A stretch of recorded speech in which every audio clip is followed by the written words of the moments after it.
여러분 안녕하십니까? 이재명 정부는 6월 19일 서울 용산 대통령실에서 국무회의를 열고 경기 진작 및 민생 안정을 위한 첫 추경안을 의결했습니다. 전체 추경 규모는 30조 5천억 원으로 세입 경정 10조 3천억 원을 빼면 실제 정부가 지출하는 돈은 20조 2천억 원입니다. 오늘은 이재명 정부가 확정한 2025년 국민민생회복지원금에 대해 자세히 알아보겠습니다. 전 세계적인 경기 침체와 내수 부진, 그리고 고물가의 삼중고 속에서 정부가 내놓은 이번 민생 회복 대책은 그야말로 전 국민을 대상으로 한 소비 진작 촉진책입니다. 이번 시간에는 누가 얼마를 어떤 방식으로 받게 되는지, 그리고 그 배경과 의도는 무엇인지 차근차근 정리해드리겠습니다. 먼저 이번 지원금의 재원을 들여다볼 필요가 있겠습니다. 정부는 6월 19일 국무회의를 통해 총 30조 5천억 원 규모의 2025년도 제2차 추가 경정 예산안, 이른바 추경을 확정했습니다. 이 가운데 약 20조 원은 직접적인 민생 지원과 소비 쿠폰 지급에 사용되며 10조 원 이상은 경기 하락으로 줄어든 세입 보전에 쓰입니다. 이처럼 큰 규모의 추경은 최근 몇 년 사이에서도 손꼽히는 수준으로 이재명 정부는 국민의 고통을 외면할 수 없다는 기조 아래 적극적인 재정 투입에 나선 것입니다. 그렇다면 본격적으로 이번 국민민생회복지원금의 지급 구조를 살펴보겠습니다. 정부는 전 국민을 대상으로 하는 소비 쿠폰을 지급하되 소득 수준에 따라 차등 지급하는 방식을 채택했습니다. 첫째, 기초생활수급자는 1인당 50만 원. 둘째, 차상위계층 및 한부모 가정은 40만 원. 셋째, 일반 국민 약 90%는 25만 원. 마지막으로 소득 상위 10%는 15만 원을 받게 됩니다. 이는 1인 기준이며 4인 가구의 경우 최대 200만 원까지 수령할 수 있습니다.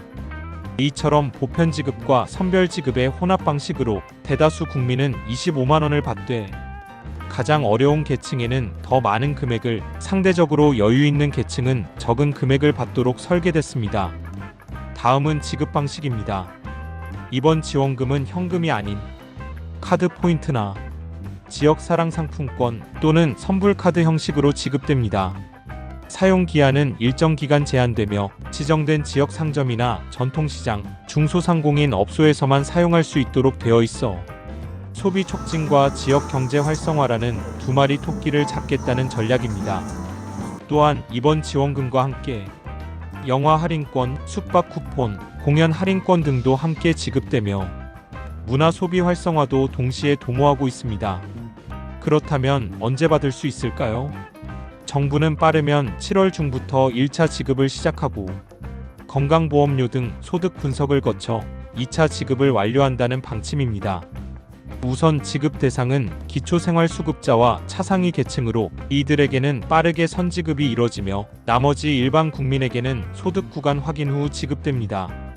정확한 시점은 국회의 예산안 통과 이후 확정되며 정부는 행정 절차를 최대한 간소화하겠다고 밝혔습니다. 이번 민생회복 정책은 단순한 소비 쿠폰 지급에 그치지 않습니다. 정부는 약 1조 원 규모의 소상공인 대책도 함께 발표했습니다. 가장 큰 특징은 부실 채권을 정부가 매입하고 탕감해주는 구조인 이른바 배드뱅크 설립입니다. 이를 통해 현재 연체 중인 113만 명의 소상공인이 금융기관과의 채무 조정을 통해 숨통을 틀 수 있도록 돕습니다. 또한 소상공인을 위한 긴급 경영자금, 자금 지원 보증 확대 등도 병행될 예정입니다. 전문가들은 이번 조치를 코로나 이후 가장 직접적인 소비 활성화 정책으로 평가하고 있습니다. 국민들은 실질적인 소득 증가 효과를 체감하고 지역 상권과 전통시장에는 유동성 확대가 이루어질 것으로 기대됩니다.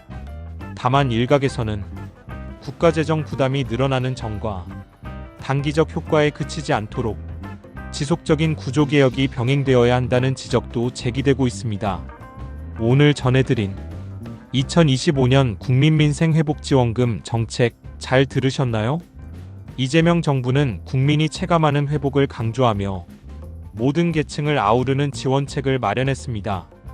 여러분께서도 지급 일정과 방식, 사용 기한 등을 잘 확인하시고 꼭 필요한 곳에 현명하게 사용하시길 바랍니다. 앞으로도 저희는 정부 정책과 관련된 유용한 정보를 빠르고 정확하게 전해드리겠습니다. 지금까지 스토리뱅크였습니다. 시청해주셔서 감사합니다.